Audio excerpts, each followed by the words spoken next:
We are back, ladies and gentlemen. You are listening to an episode of ATW, and I am very excited because he's here with us today. Will Washington. Wait. All Elite Will. Wait. AEW Will. Wait. That's all I've got. Will Elite. Will Washington. What's up, Will? Hey, Denise.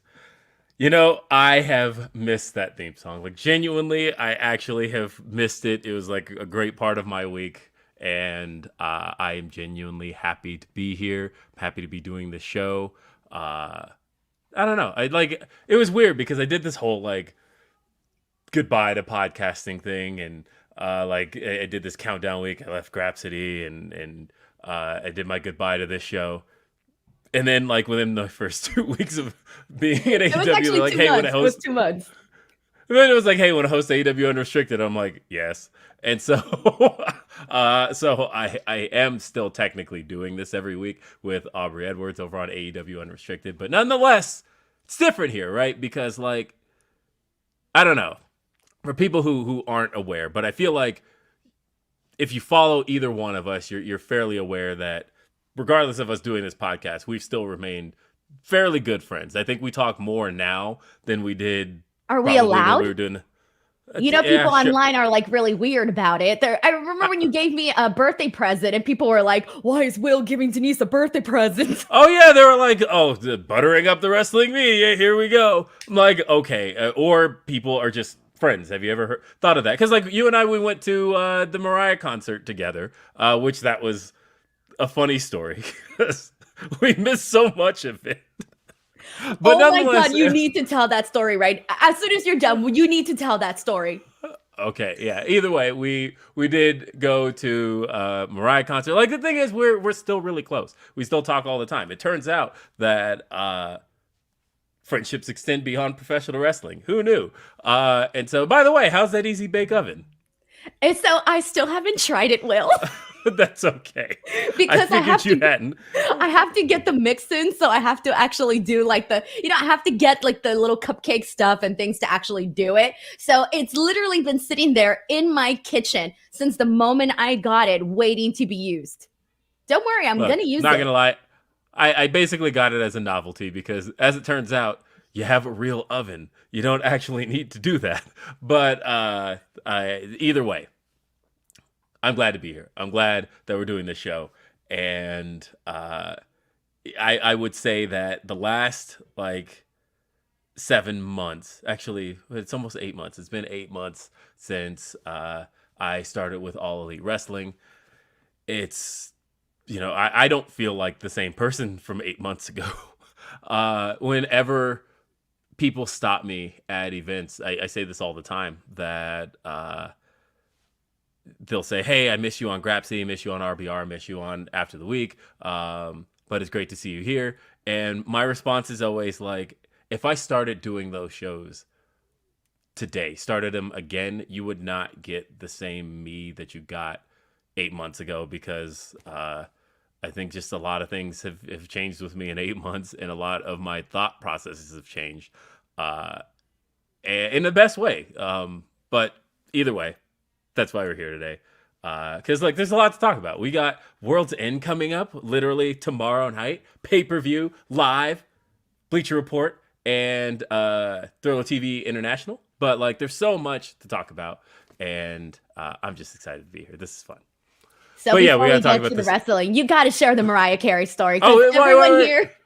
Denise, we got stuff to get into without the wrestling period. I have a lot, but we'll start with the Mariah story and how for the first time we didn't miss much because I went to 2 Mariah concerts. Can you please reveal how much I paid for that ticket too? It needs to be part of the story. Oh, do you really want to admit that? I'm willing to admit that. All right, you paid like $600 for your ticket. Yes. Yeah. Oh my God, you paid that much for your ticket. And so did I. So it's whatever. But yeah, that's how much was paid for your ticket.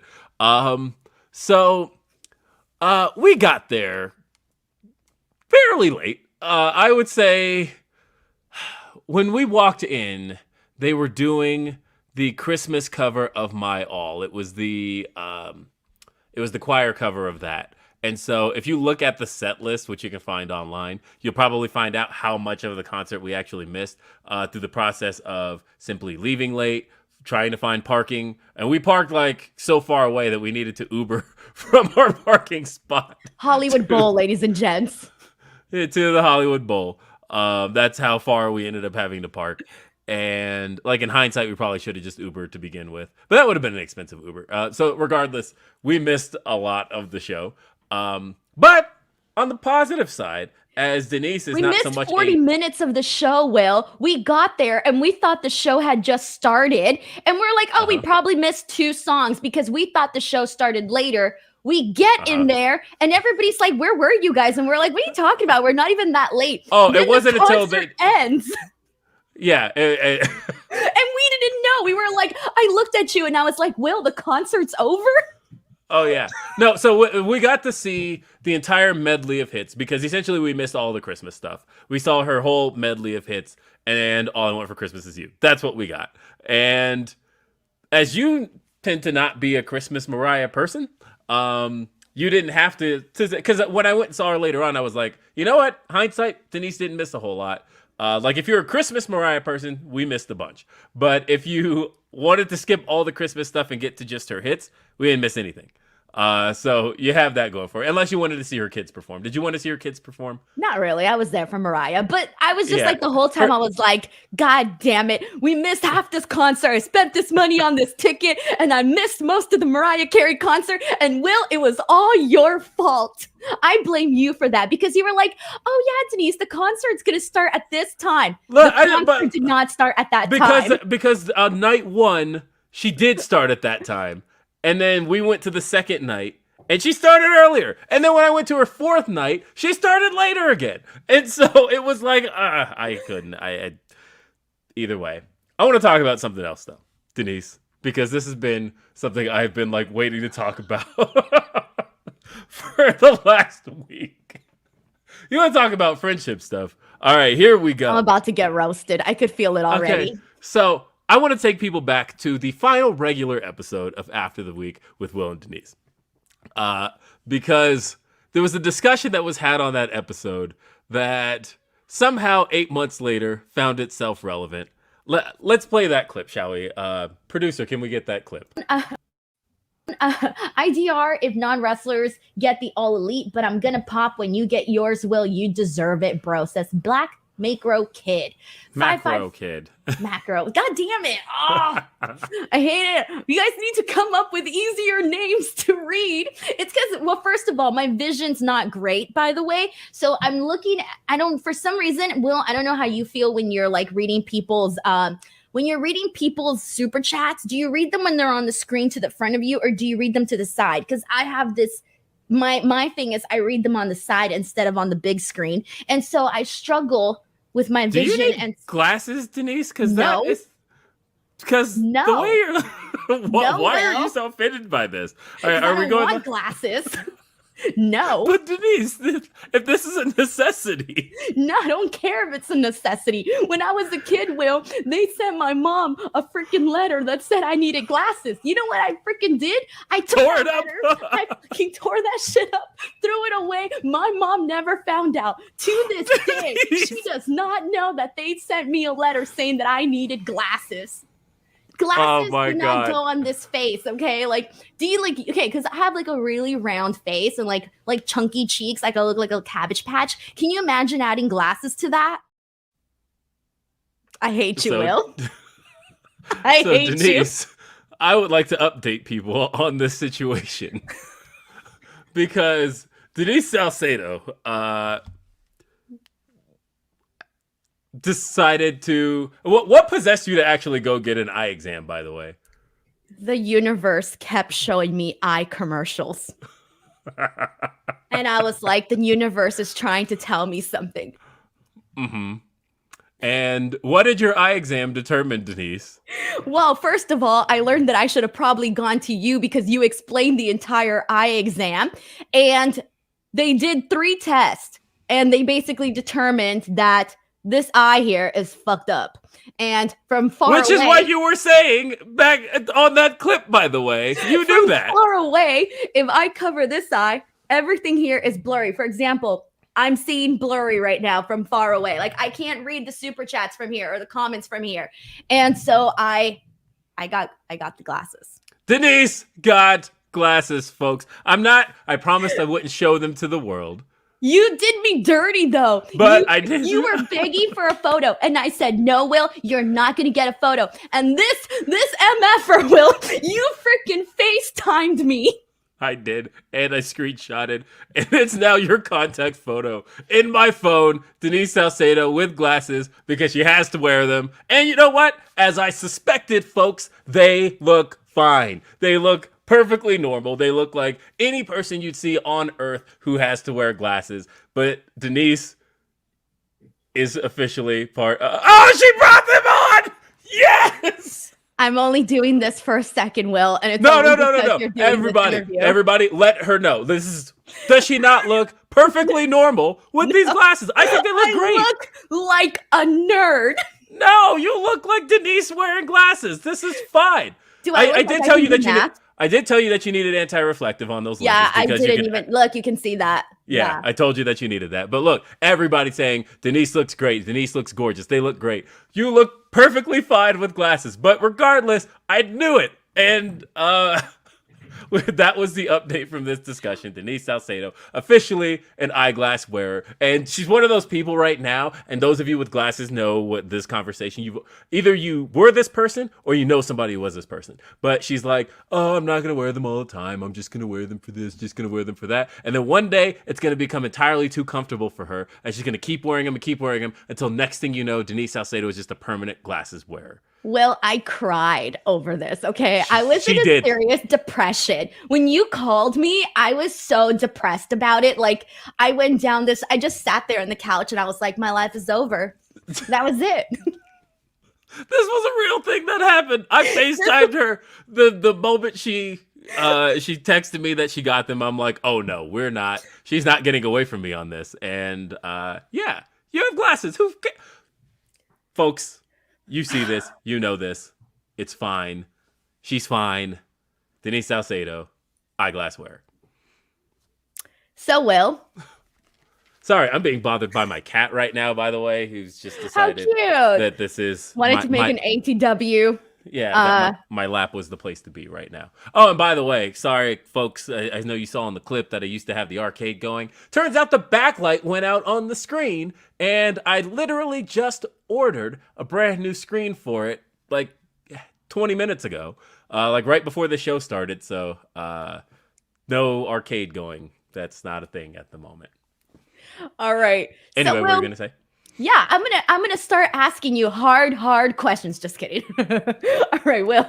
So earlier you mentioned something about how you have now been with AEW for 8 months. Now, yes. Here's the thing. I was thinking about that this time last year, your life was so incredibly different. And now the last time you were here on the show was 6 months ago. And I still remember your first day where you were like, I'm going to wear a suit. I'm going to go every single day with my notebook. And you were like first going to school for the first time, right? So now that you have been there for 8 months, you mentioned that you have changed. Tell us about how you have changed. What your confidence is, how your confidence looks now, how you are now versus how you were like day one. I mean, so as far as the suit thing is concerned, man, that became too difficult to manage. That and I've put on a whole lot of muscle, and that suit I was wearing in my All Elite graphic didn't even fit anymore. Like literally in the shoulders, I went to put on the jacket, and it like almost felt like it was gonna rip. So there's that aspect of it. And thank you, Prince Nana, for being the one who. I was gonna say, are you gonna reveal the story?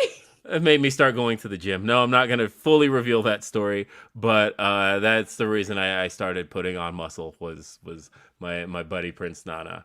But as far as so that was one thing that like didn't really last. Like I still haul it out for like big pay-per-views. Like if you saw me at Forbidden Door, I was wearing it. But like TV to TV, it's like I'm usually in my AEW hoodie, and that's pretty much it. Um, and then I do carry the notebook. I've very much become a pencil guy. I started with pen, and I noticed everybody around uses pencil, and I was like, I wonder why this is. And then I realized that it's because wrestling is ever changing, and wrestling being such an ever changing entity, you never want to put anything down in pen because you never know what could happen tomorrow. And so you write in pencil. And and I've learned from everybody. Vince McMahon was a pencil guy. Like literally you write in pencil when it comes to pro wrestling. That's the biggest lesson I think I've learned more than anything else. And that's such a great metaphor for the way everything works. Is that why Sanjay Dutt always has the pencil? It kind of is, yeah. He's a big pencil guy, and I learned a lot from Sanjay. I love Sanjay, but those are all custom pencils. He literally those all have his name on them. So I one day like I'm just a straight up Ticonderoga guy. Literally, my wife bought me like 4 boxes of Ticonderoga pencils. And that's what I do. That's probably been one of my biggest changes is. But I mean, ultimately, look, I am behind the scenes on pro wrestling TV, and that is something that I wasn't at this point a year ago. So everything about my outlook on pro wrestling as a whole has definitely shifted and changed. There's no places I'm the same. No, and I got to tell you, Will, I saw the change in you. Just like listening to your conversations and things that you would say, I was like, oh my God, it's so wild. Like, but in a good way, though. I think you changed in a good way where I feel like you just have a different perspective on the wrestling business and how things work, especially now that you're in the trenches. And that's the thing that I think it was a couple days ago, or maybe even yesterday. Yeah, I think it was yesterday. Tony Khan did a media call for World's End, previewing the show and all of that good stuff. One of the things that he mentioned was how you, Mike Mansouri, Bryan Danielson, Sanjay Dutt, Jimmy Jacobs were all pitching ideas to him. Your clique. You just named. Yeah, that's great. But yeah, sorry. Go ahead. So with that being said, it's as your friend, I look at that and I go, damn, like Will Washington, like I know Will Washington, like that's his name, It takes a second for me, like it's the Will Washington that I know. So for you, have you had like these moments where you're sitting in there and you're, obviously it's work, but have you had those moments where you're like, shit, man, pinch me, like what am I, like this is crazy how my life turned this direction after all of these years of being a podcaster? I mean, yeah, there are times where I find myself in a conversation with like Bryan Danielson, and people say I've said for years that this guy is my favorite wrestler of all time. And there are times where we'll just be in a regular conversation or we'll talk on the phone or something like that. And I'll just go, what the hell? I'm having a conversation with my favorite wrestler ever. Like, this is just a thing. This is my life. And I've reminded him of that too. I've literally said straight to Bryan Danielson that like, I have to say, this will never not be weird that, we're colleagues now. And, a year ago, like literally right above this monitor, one day I'll show it, but literally right above this monitor, there's a Bryan Danielson poster right behind. Like, as I look into the camera, I have to be looking at Bryan Danielson holding a championship. That's like literally the fight for your dreams and your dreams will fight for you is a quote that I keep right here. And that's an important one for me. Like Bryan Danielson has always been such an inspiration to me, just viewing him, but working with him even more so he is. And yeah, that's definitely one of those places where it's hugely changed. Bryan Danielson, and I think a lot of people feel this way, is when we see him on TV as this extraordinary wrestler, a wrestler that we're so lucky to like be around and be able to see wrestle in real time. So when you're back there doing your job and whatnot and doing everything that you do, with Bryan Danielson specifically, where has there ever been a moment where you are looking at him and going, damn, this dude's a freaking genius? Like, have you had that moment? Because he's a genius wrestler. So yeah, but not moment. But like those moments that come aren't like about pro wrestling. Bryan Danielson is so like educated on the most random stuff. And like I almost want the next person that interviews him, I'm gonna throw you a bone here. Because in the process of asking him about his eye patch, I made a pirate reference, and he proceeds to then educate me on the history of pirates and just the amount of stuff that this guy's brain just like holds about the most the random. I can't even call it random because I can almost imagine what took him on that path to get there and learn all of this. But it's amazing. Like, I love picking Bryan's brain about non-wrestling stuff because it's fun, and I think that that's the type of person he is like he loves taking in knowledge about so many different things in the history of the world, and I think that's really cool. That is really freaking cool. I feel like I would love to sit down and talk with Bryan Danielson and get his thoughts, like just based off of like the media scrums, some of the things he said in the media scrums. I'm just sitting there like Bryan Danielson really just said that right now. He's had some really good gems for sure. Okay, so here's the thing though.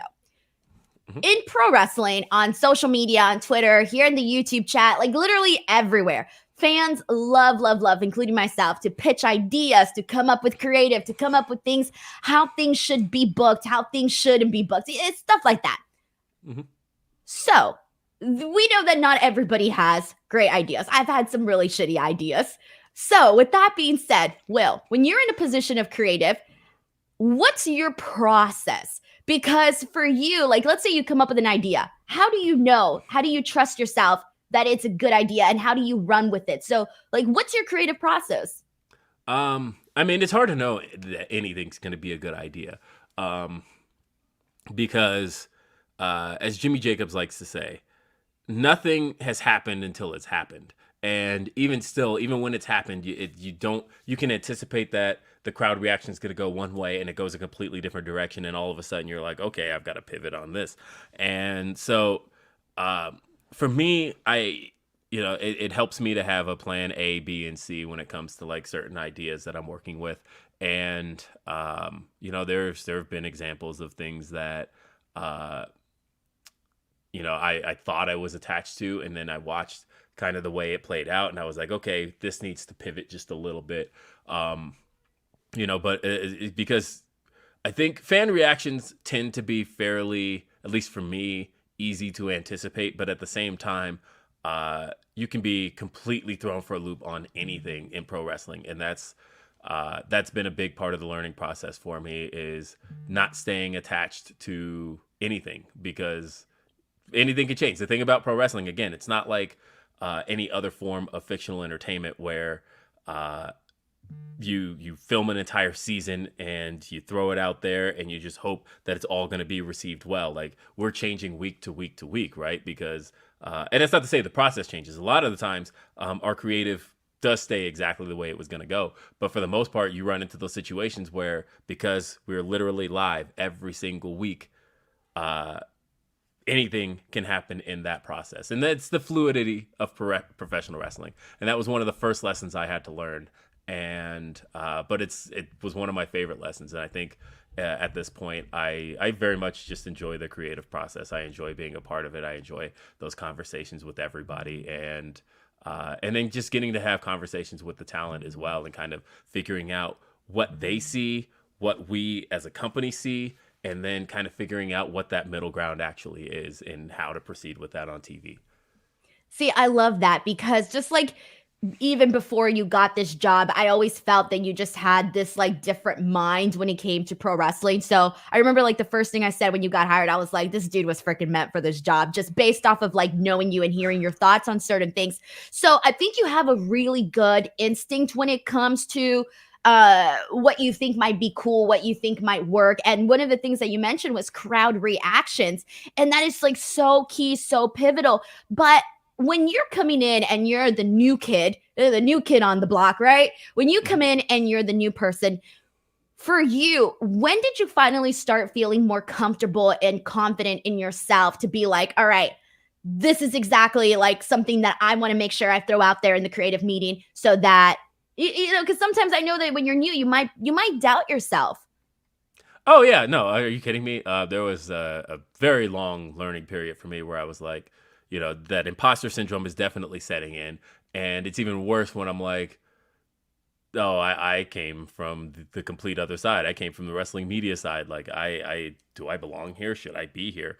And really what it took was just little creative wins here and there of just like speaking up just a little bit and a little bit more and a little bit more and a little bit more until I definitely, I guess I'll still call you when that day comes, when I feel like completely comfortable. But at the same time, I think that drives me to want to be better at this and want to be. I'll never ever feel like I've got this down, but I definitely have taken a step back and have gone at times like, you know what? I do feel better about this. I do feel better in my role. I do feel better in my position. Who's been the person that you feel has really helped you on that side of things to go with your gut, maybe give you some advice, teach you how some of the stuff works behind the scenes? Because obviously, we know that there's so much that goes into production, putting together a show. Timing. I mean, there's so many different things that, like us, the fans, we probably don't think of that now you're like so fully cognizant of. But for you, who's been that person that you feel has really helped you out, like in the learning process? I mean, it's been across the board because I learned a lot. I just told him recently that, Sanjay Dutt has taught me a ton. But also, who recently left, QT Marshall, I learned a lot from. And through our processes, I've learned a lot from Jimmy Jacobs. I learned a lot from Tony Khan, though. I learned a ton from Tony. And then also there's guys like Chris Jericho and Chris Hero and of course Bryan Danielson, as we mentioned. There's so many different guys who I think, whether it's helping me understand the creative process of things, helping me understand the production process. Mike Mansuri, by the way, also is just the wealth of so much knowledge and all from his own experiences in professional wrestling. And again, there's Dean Malenko, Jerry Lynn. I mentioned Jerry Lynn before, but Jerry Lynn I'm always learning from.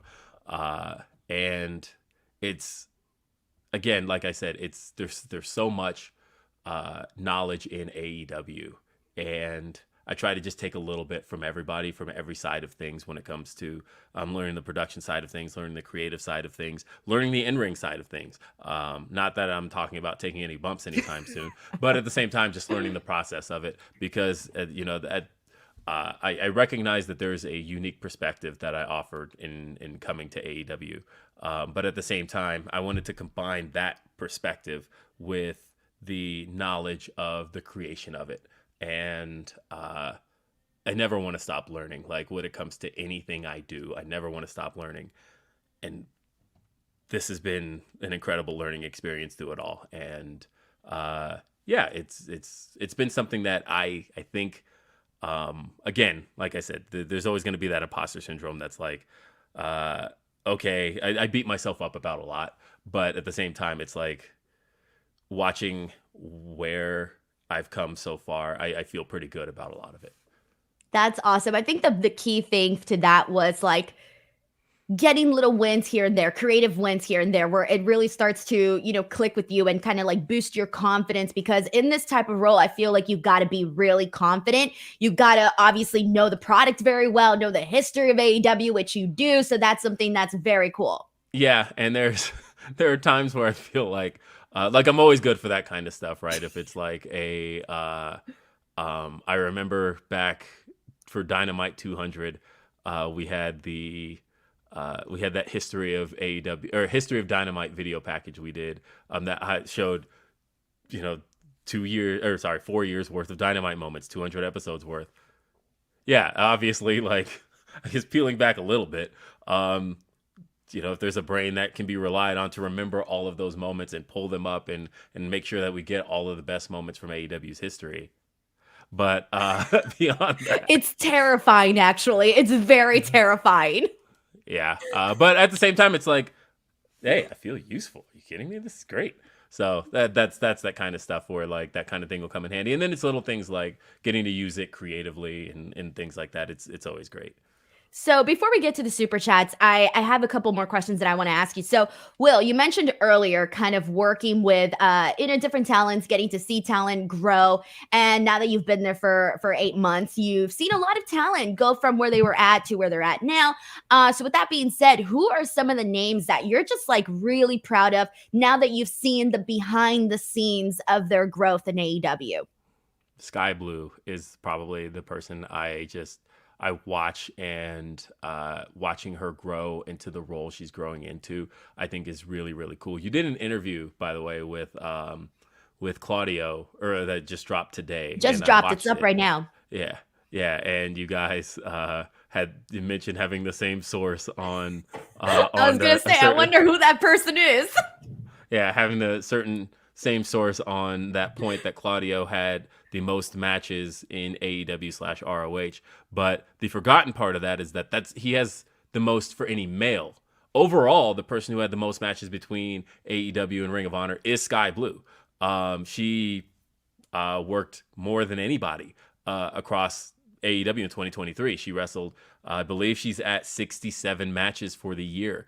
And so when you think about the fact that this is, we run, obviously there's 52 weeks in a year. We started Collision halfway through the year, but she's been working on average on TV more than once a week. And I think that is just a testament to what she brings to the table. But this transformation of hers over the last 3 months, and she got the new music. Shout out Butcher Babies. She's changed the look up, and I see more and more from her every single week. And getting that victory this week over Chris Statlander, who hadn't been pinned, by the way, since she was defeated by Ruby Soho back at Double or Nothing. The Friday before Double or Nothing, 2022. So we're talking about a year and a half ago. Granted, Chris was out a lot of that time, but even still, she hadn't lost even before the injury quite a bit.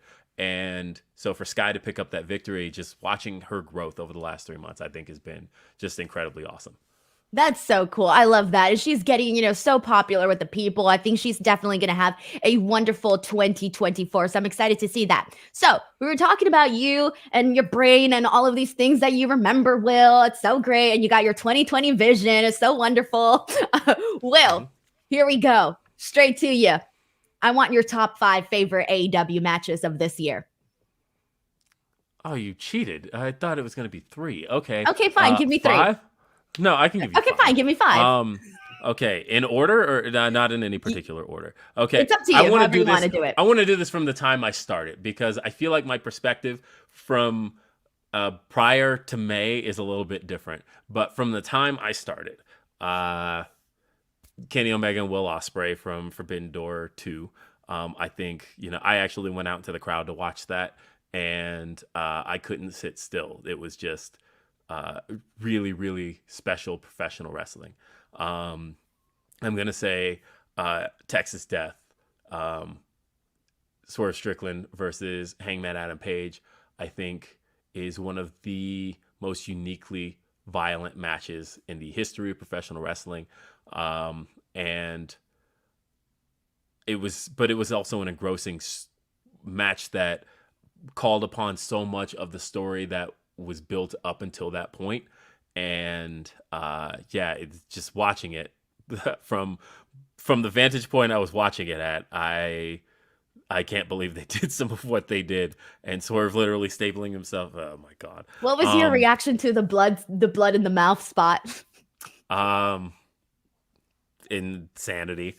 That was more than anything else. I just was like, these men are insane.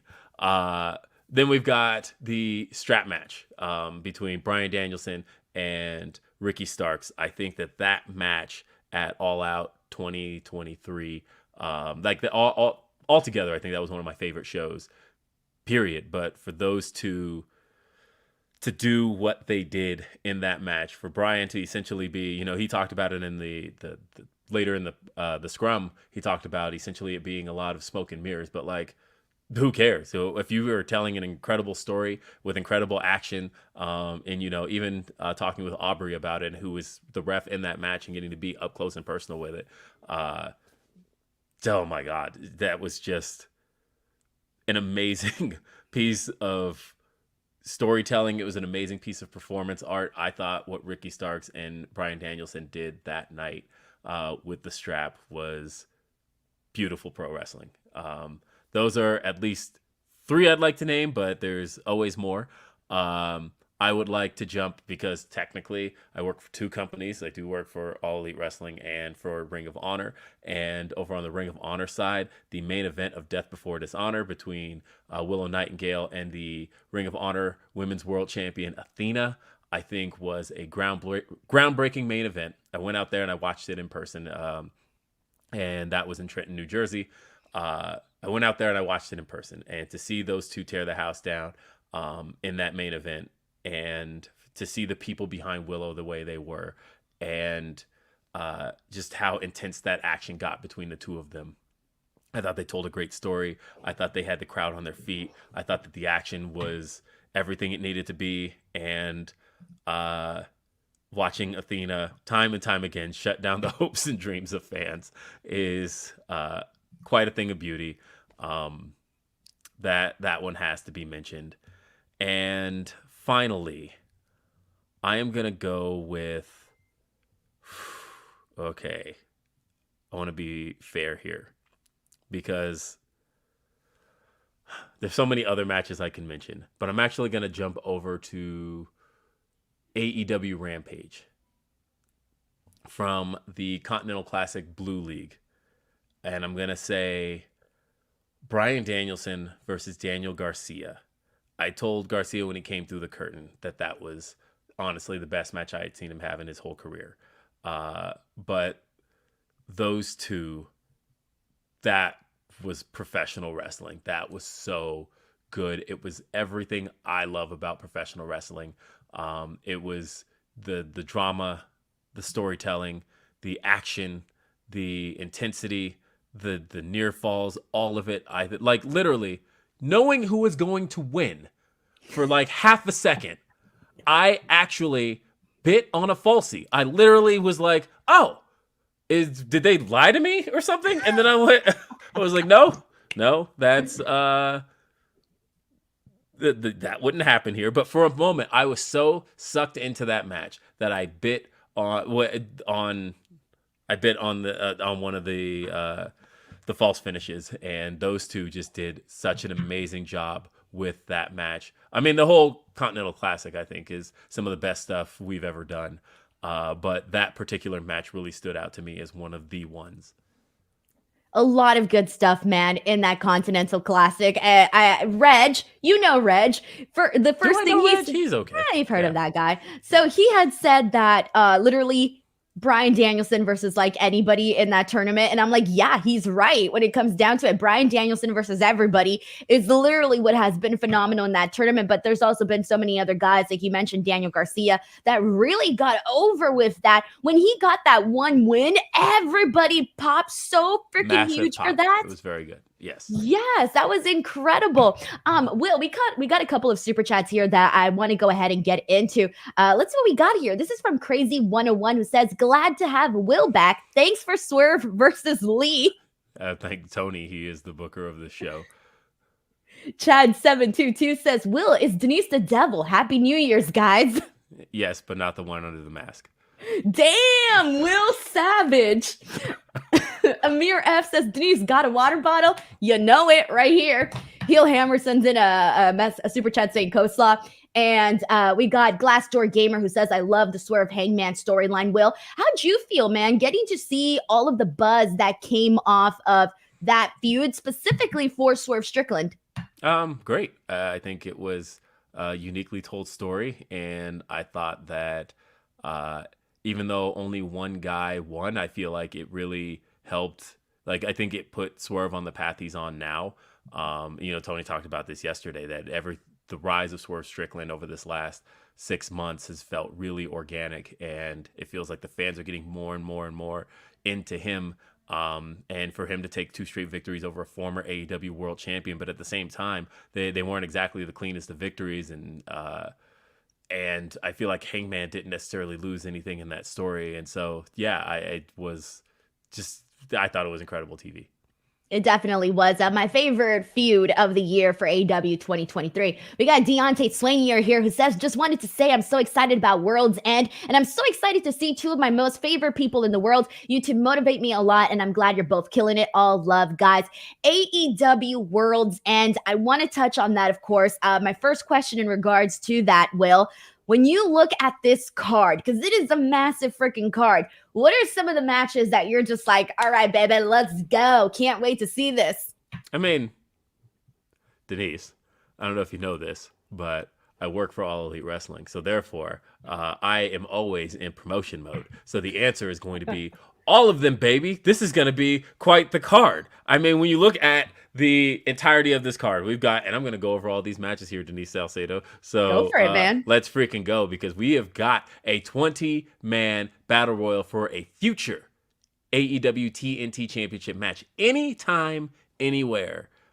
We will announce the participants later, but it's, again, I think when it comes to battle royals, we've had, especially in 2023, like one of my favorite matches, the one that should have gotten an honorable mention, is the international battle royal, the Blackjack battle royal from Double or Nothing this year, that Orange Cassidy won. But that's one of my favorite battle royals ever. But yeah, to do this 20-man battle royal for a future TNT Championship match, I think is going to be a big deal. We also have the FTW rules match for the FTW Championship. Hook defending the title against Ring of Honor's pure champion, and that would be Wheeler Yuta. We've got, and of course, at any point, more could be announced. But we've also got on the main card, we've got to crown the Continental Classic Champion, to crown the inaugural Triple Crown Champion, Ring of Honor World Championship, the New Japan Strong Openweight Championship, and the AEW Continental Championship. We're talking about holding a championship across 3 entire companies. Eddie Kingston will take on Jon Moxley. It's a story that's been brewing for so many years. These guys have been the bitterest of enemies. They've been the best of friends, and now fate has brought them back together to go one-on-one, and this time it's the finals of the Continental Classic. Eddie Kingston went through quite a bit to get here. This is a man who started out the Continental Classic 0-2, and as you knew watching it, 3 losses and you were out. And so Eddie Kingston had his back against the wall pretty much for the remainder of the Continental Classic. And he came back. He avenged that first loss against Bryan Danielson in a phenomenal match this past Wednesday on Dynamite. And here we have it, the finals of the Continental Classic. Eddie Kingston versus Jon Moxley. Very much looking forward to it. We also have, for the TBS Championship, Julia Hart of House of Black defending the title against Abaddon. How have you felt about this story so far? I've been intrigued. I like that they got me reinvested in Abaddon. And just like Sky Blue, I love seeing the growth that we've been seeing with Julia Hart as well. Julia has been another one that just kind of before our eyes has grown. And I think it's a testament to the title itself, the TBS title. Speaking of women's championships, we've got the AEW Women's World Championship. Timeless Toni Storm, the AEW Women's World Champion, will be defending the title against the very first AEW Women's World Champion. Like, literally, when I say very first, I mean on the current championship, she's literally on the belt. Riho, the very first AEW Women's World Champion. This is her first time competing on an AEW pay-per-view since, if I remember correctly, Full Gear 2019, when she defended the title. What? When she defended the title against Emi Sakura. And here we have Riho, or at least in a singles match. In a one-on-one match, this is the first time we've seen Riho in a singles match on pay-per-view. Oh, shit. Damn. Well, you know what? I'm happy to see Riho in this match and get this opportunity. Hell yeah. Yeah, and this could go either direction. We know that Timeless Toni Storm is she genuinely one of my favorite acts. Does she call you television. Will backstage, or does she call you William, darling? What does she call you? I don't know. It's usually Will, and it's great. But Is it Will, darling? But she has definitely she definitely gave me a whole rant about because she's timeless. I walked in and she was like, "Is that a watch? Don't you know I'm timeless Tony Storm? We don't have watches around here. I was like, oh my God, this is so good. But either way, AEW Women's World Title on the line. This is going to be excellent. I think. I think Riho, as great as she is, I think doesn't get enough credit for how great she truly is, and I think her and Tony Storm are going to tear the house down. But continuing on, we have. Sorry, I just had everything pulled up right in front of me. We have an 8-man tag team match where we're going to see Ricky Starks and Big Bill teaming up with the Don Callis families, Konosuke Takeshita, and Powerhouse Hobbs to take on the reunited Les Sex Gods, Chris Jericho and Sammy Guevara, Sting, and Darby Allin. Yo. It's Sting! It's Sting. Look, we had a lot go down this past week with Sammy Guevara leaving the Don Callis family, reuniting with Chris Jericho, and teaming with Sting and Darby Allin. We're approaching the end of Sting's career, so anytime you get a chance to see Sting and Darby together is always really cool. I think that Ricky Starks and Big Bill have been an unexpectedly great tag team, but then also we've seen a whole lot of dominance from Takeshita and Powerhouse Hobbs. And also a little bit of reuniting. We'll see if Taz is really excited on commentary because it's the first time Ricky Starks and Powerhouse Hobbs have reteamed in almost a year and a half following the falling apart of Team Taz. So again, a lot happening there. We've also got a no disqualification match for the AEW TNT Championship. Christian Cage takes on Adam Copeland, his former best friend. We saw these two go one-on-one for the TNT Championship a little over a month ago. And we thought we were going to see a resolution here. However, Shayna Wayne, who is as tall as she looks on TV, folks. Is she taller than you, Will? I think she is. Have I ever seen her not in heels, though? So maybe. But either way, Shayna Wayne is tall. But Shayna Wayne will be in the corner, Christian Cage. We've got Christian Cage versus Adam Copeland again, one of the greatest tag teams of all time, and we've seen them together. We've seen them on opposite ends of the ring. Last time, Adam Copeland nearly had the TNT Championship won, but Shayna Wayne, I can't even say double-crossed Adam because honestly, Adam Copeland kind of concertoed her son. So really, who's to say who had what coming? But at the end of the day, it's no disqualification now. We're going to see these two tear the house down. They've always worked well together, whether it's as partners, whether it's as enemies. And there's so much history there for the TNT title. We also have, speaking of teams with history, Swerve Strickland going one-on-one with Keith Lee. These two, the former AEW World Tag Team Champions. This has been a story that people have been waiting to see a resolution to for a very, very, very long time. Literally, it was a year ago in San Antonio where Keith Lee was betrayed by Swerve Strickland officially, got double stomped with a cinder block. We've seen them have many interactions over the last year. They've been on opposite ends of tag matches. They've had to reteam as a tag team in the Blind Eliminator. But finally, for the first time ever, Swerve Strickland goes one-on-one with Keith Lee. And, both of these guys, I think, are in a very different position than they were a year ago.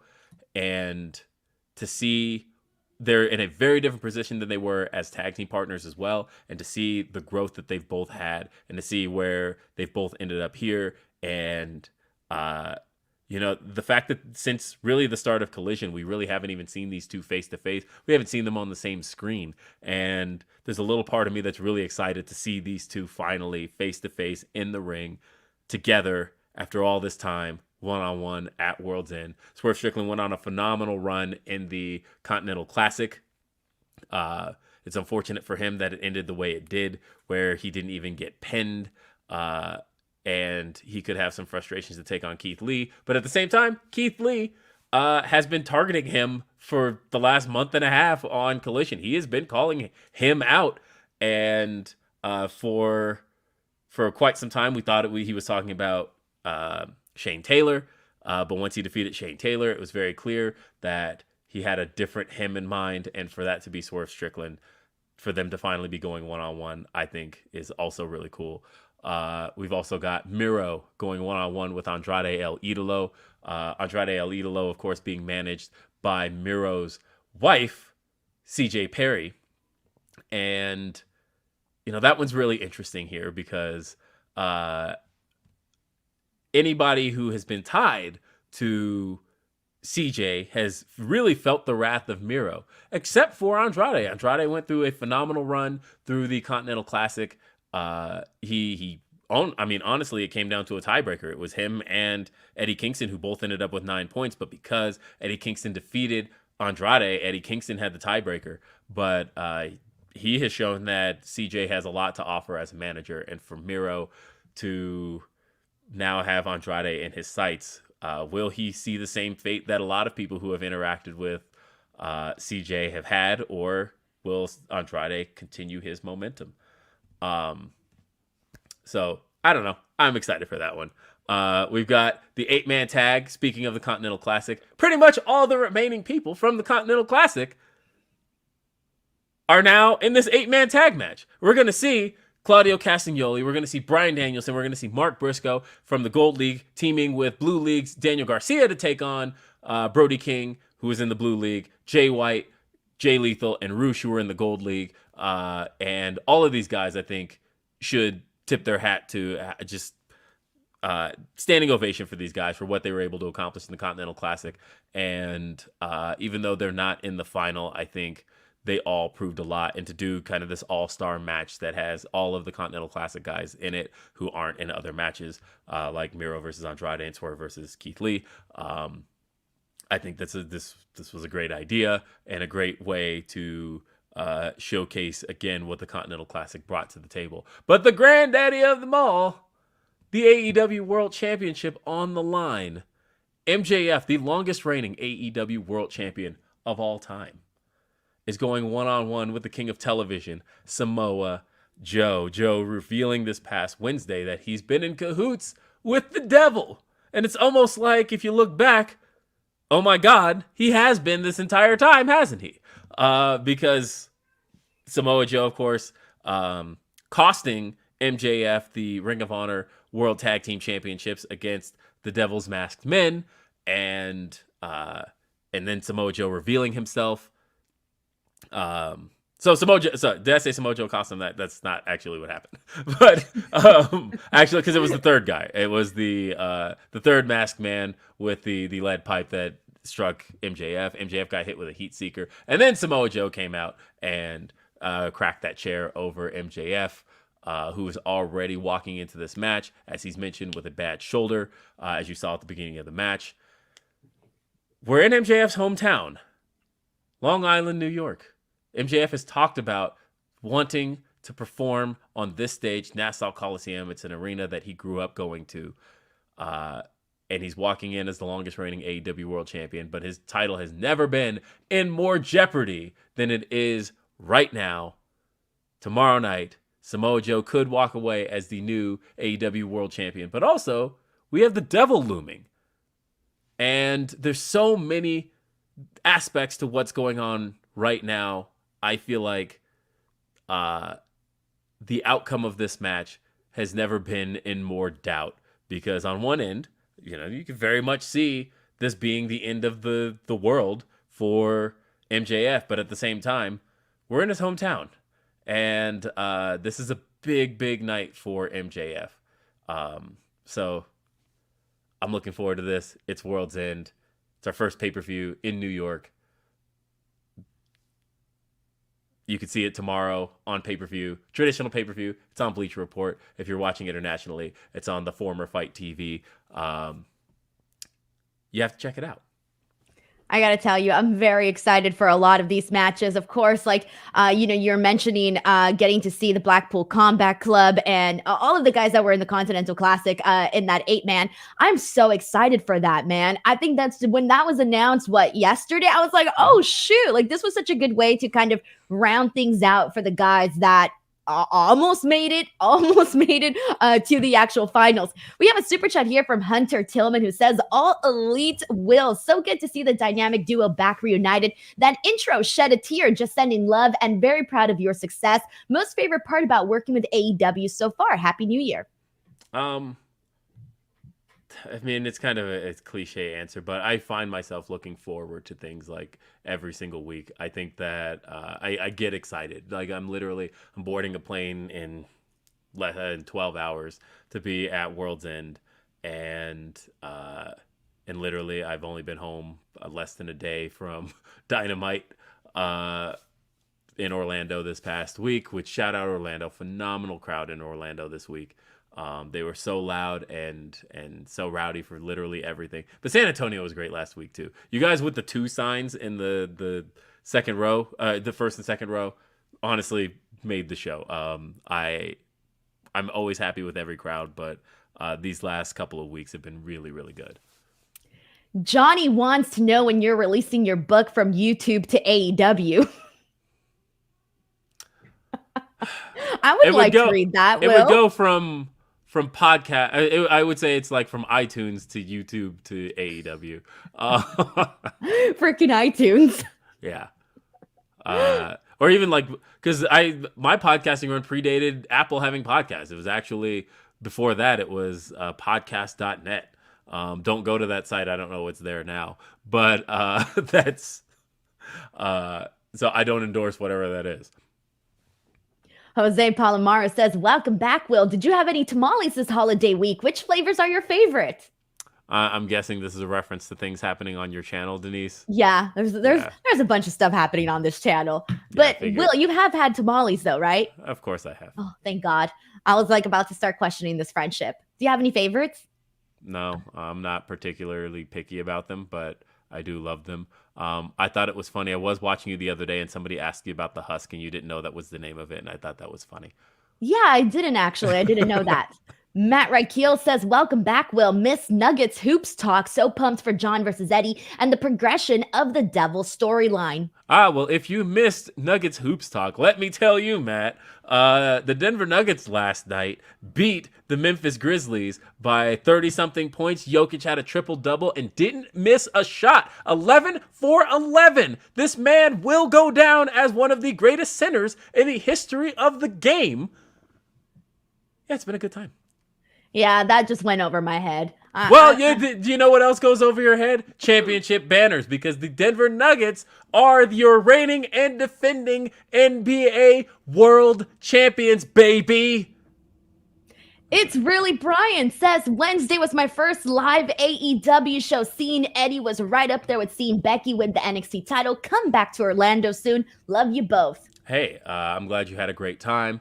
That arena has been very great to AEW. We've seen a lot there. We've seen, like just right off the top of my head, I'm pretty sure Cody versus Malachi took place in that arena. We also saw Revolution 2022 was in that arena. That was Hangman Adam Page versus Adam Cole. Swerve Strickland debuted in that arena. And to get to do this show in that very building was great. And also the office area backstage was actually really roomy and there was plenty of places to sit. So thumbs up there. I'm not going to say which arena has had the smallest office area, but I am going to say that I am surprised that AEW has run that arena as much as it has for the place to be that small. That's all. Okay. Well, we'll piece the puzzle later on. Deontay Swagnier says, Denise Salcedo, ma'am, you look fantastic with glasses. Yes, I'm hyping you up. I always will. Damn it, pop off. Let's fucking go. Deontay Swagnier, thank you so much for the love. She should wear them all the time. She needs the anti-reflective because otherwise because then if I get the anti-reflective, then I'm going to be wearing them on a podcast and I don't want to do that. I don't need them on the podcast. I can see. This conversation literally came up because you were squinting at a super chat. What are we talking about? Yeah, but that was just like a one-time thing. The greatest of all time 74 says, is this Will's revenge for picking on Reg for Keith Lee versus Swerve? I picked a lot on Reg. I trolled him because he said this match was never going to happen. So first rule of wrestling is never say never. Now D says, Denise, they look good. Trust me, I was ready to make the jokes, but they look good. Oh my God, if anybody made a joke, I'd probably cry. Thank you so much to Matt Reichel. Says you look great, Denise, with the glasses. I appreciate you guys letting me know that. All right, so let's go ahead and get some more here. This one's from Brian Smith, who says, hello to both of you, or Happy New Year to both of you. For Will, how has it been to get to know the AEW locker room? Anyone that it took a while to win over? Anyone surprise you? It's a good It's question. not my place to talk about personal relationships with anything. I mean, no one's really been a surprise. Who's But I your do. best friend, Will? That's the I end. That's can't. the question. I can't pick a favorite. But I have developed some really close friends in AEW. I've always talked about how like Amanda, Huber, and Aubrey have become like very, very close friends of mine. I talk to them a lot, all the time. But those are the ones that everybody kind of publicly knows about anyway. Other than that, I'm not going to pick a favorite. Alrighty. We have this question here. This is from T, and it's up to you, Will, how you feel about this one. It says, "Yay, ATW, glasses. Maybe I do need glasses. I'm here reading grasses. What's the biggest misconception fans have of AEW? What's it like on social media being on the other side of this discussion? Hope to see you both at All In." I'll be at All In. Biggest misconception. Because there's a lot of them. I mean, I said the last time I did this show that the biggest takeaway I've had is that nobody knows what the fuck they're talking about, and I wish I could say that feeling has diminished a little bit, but it has not. Will, you did me dirty. You told me you love watching my prediction shows so you can see everything that I got wrong. Oh, that's great. And then you made fun of me. You made fun of my predictions, Will. Look, okay, I do that a lot. I actually watch a lot of wrestling podcasts and listen to a lot of them because I'm like, hey, how on the money are they with their thinking of like the thought process behind this, or even their predictions, any of this stuff. And like when they're not even close, when they're not even in the ballpark, that's like my favorite thing. And I'm like continually going to get personal amusement out of that. Yeah, thanks, Will. Thank you a whole lot. There's times where I'm like, oh, I feel really good about that show and my predictions. And then I look at my phone and you're like, you're just making fun of me. Yeah, LOL. And I'm like, thanks, Will. You just made my day. Thank you. Yes. Mac from BK says, good to see you and Denise back together, even if it's only a one-off. I'll see you next week in Newark for Dynamite. That should be a great show. I think, honestly, it's, the first show after pay-per-view, I think, is always exciting. But yeah, I think that should be a really great show. We got Alexander Fitzgerald, who says, I went to my first AEW show in Portland last month and being there live was great. Will, what was your reaction when Adam Copeland signed to AEW? That was a big one. Yeah, that was exciting. That was fun to get to do that. And I always, when Christian and Adam Copeland faced each other a few weeks ago, I sat back and I thought about their theme songs. And, Christian comes out to his theme. And I thought this was a theme song that was established in TNA. And then Adam Copeland comes out to his theme song. And I'm like, this was a theme song that was established in WWE. And to hear these songs played back to back in AEW is actually like a really cool little fact. That's like one of those things where you look at how much AEW is truly this amalgamation of so much wrestling history, where we've got history from Ring of Honor, we've got history from TNA, we've got history from the World Wrestling Federation, we've got history from WCW, but then we've got so much of our own history that is laid on top of that, and I just love how much of that AEW represents. And so, yeah, when Adam Copeland came in, it was just another one of those pieces of wrestling history that AEW gets to hold on to, and that's really cool. It is really cool, honestly. Yes Boy says, what's a wrestling story y'all would like to see A24 produce? Insert actors you'd like to see cast. Give me an Eddie Guerrero biopic starring Pedro Pascal. I mean, look, I had that same thought, and everybody's posted the picture of Pedro Pascal as Eddie Guerrero. I mean, you are on the money. That's the one. I don't think anybody should make another wrestling bio unless you get Eddie Guerrero starring Pedro Pascal. That's the one. Von Twinblade says, hey, yo, is that Swerve's cousin? Been a while, Will. Probably multiple other things at this point, but sure. Tyrone Kidd. Let's see what Tyrone Kidd says. Tag team back again. Hey, guys. You didn't even sing that correctly. First off, have you never heard Whoop, there it is? It's tag team back again. All right, go ahead. No, I didn't even know that was like the way that I had to sing that. I didn't even realize it was a song until now. I just saw the little song symbol thing. Sorry, go ahead. All right. Tyrone Kid says, tag team back. How did it go again? Yeah, tag team back again. It's literally the opening lyrics Tag of there. team back again. Yes, there you go. Okay.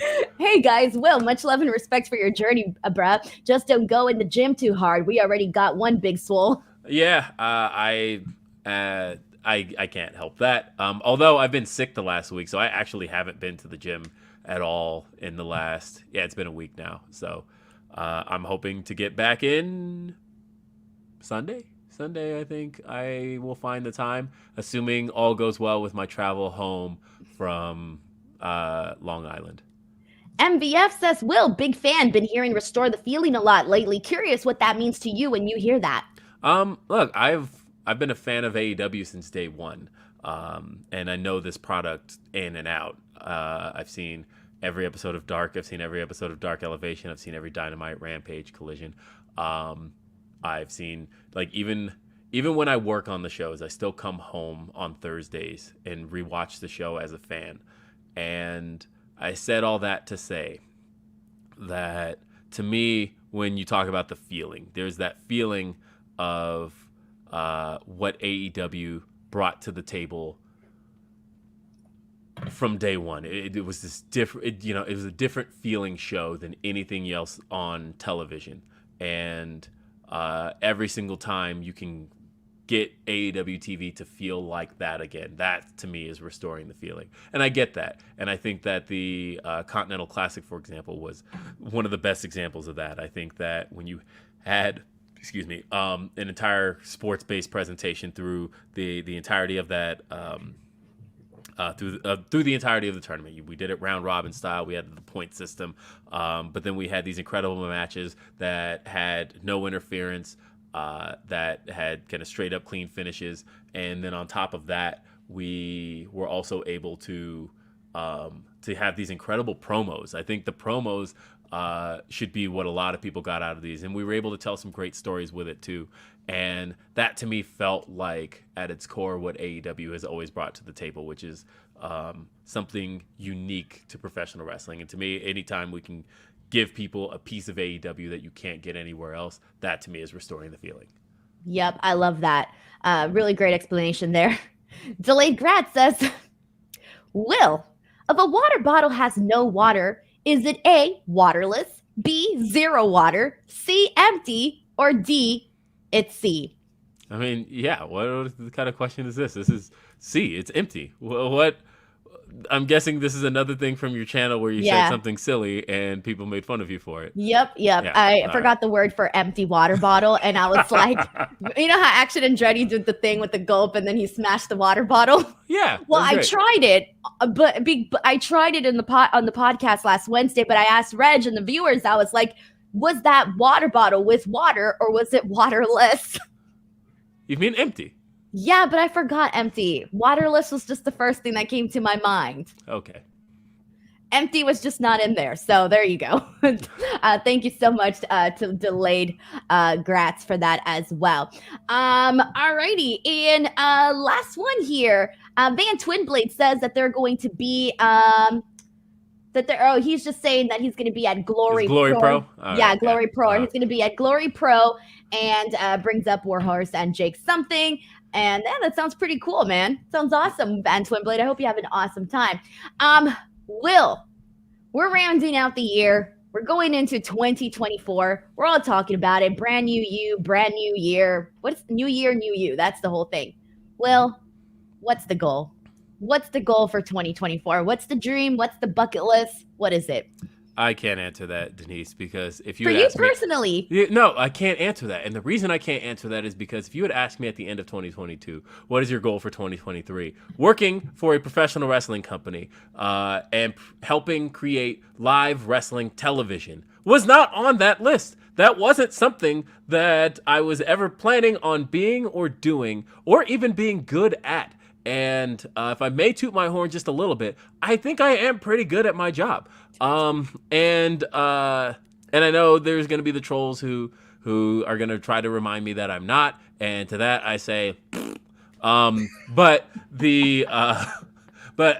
truly, this was not something that I expected in my life. But I'm incredibly grateful for this opportunity. I'm incredibly grateful to be in the place I'm in my life. But to make any so it's really hard. The most I can say is I want to see AEW continue to grow. I want to see AEW be in a really good place.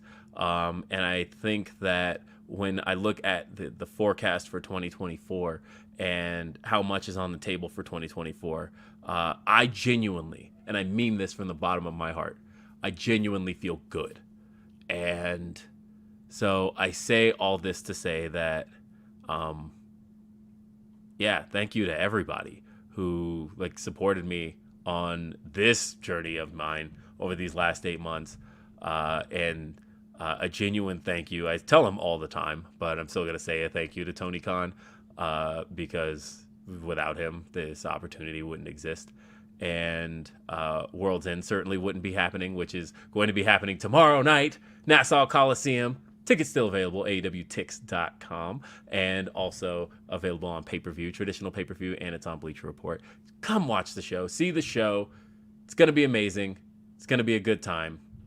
It's always a good time. I think that AEW on pay-per-view always does something remarkable. We had a great streak of pay-per-views, really from Forbidden Door all the way through Full Gear, and I think it's going to continue with World's End. Well, before we end the podcast, is there anything else that you wanted to add, or do you think we got everything? We still got one more question. Actually, we got a super chat here from Michael Wallace who says, when is AEW coming to Arkansas? Keep up the great work. Have they not gone to Arkansas yet? Never been. But shoot. Keep watching the calendar, AEWTix.com. That's awesome. Well, any last and final thoughts you want to get out there to the people, to the masses? I'm not dying after this. Hey, I don't know when you're coming back on the show, man. Well, if you want to hear from me, you can always check out AEW Unrestricted, which is available every Thursday on all your favorite podcast platforms. And then we drop video episodes every Monday on our YouTube channel. And it's me, it's Aubrey Edwards, who's one of my best buddies in the whole world. I love Aubrey. And you can check me out.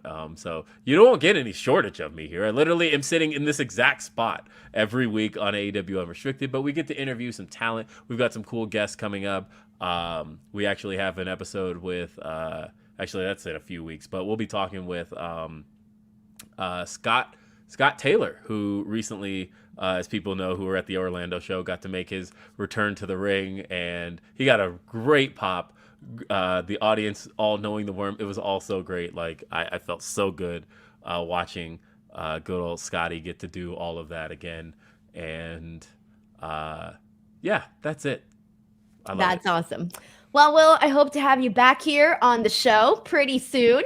Because I always love chatting with you on the air and having this moment to just talk about pro wrestling. We got another one here from Speed Punk before we close it out. It says, I went to AEW in Oklahoma and I'm gonna go try to go in Tulsa as well. You should go in Tulsa. Thank you so much, Speed Punk. Yeah, coming up in January. Alrighty. February. Alrighty, Will. February. But either way, hold on. I can do this. Right? Ready? Because we used to have music for this when we played. Yeah, Wait, that's right. We did. And I'm going to play it. Are you ready? So I'm going to say, ladies and gentlemen, this has been, I was about to say AEW Unrestricted, and that's not the case. This has actually been After the Week with Will Washington and Denise Salcedo. We'll see you next time. Peace.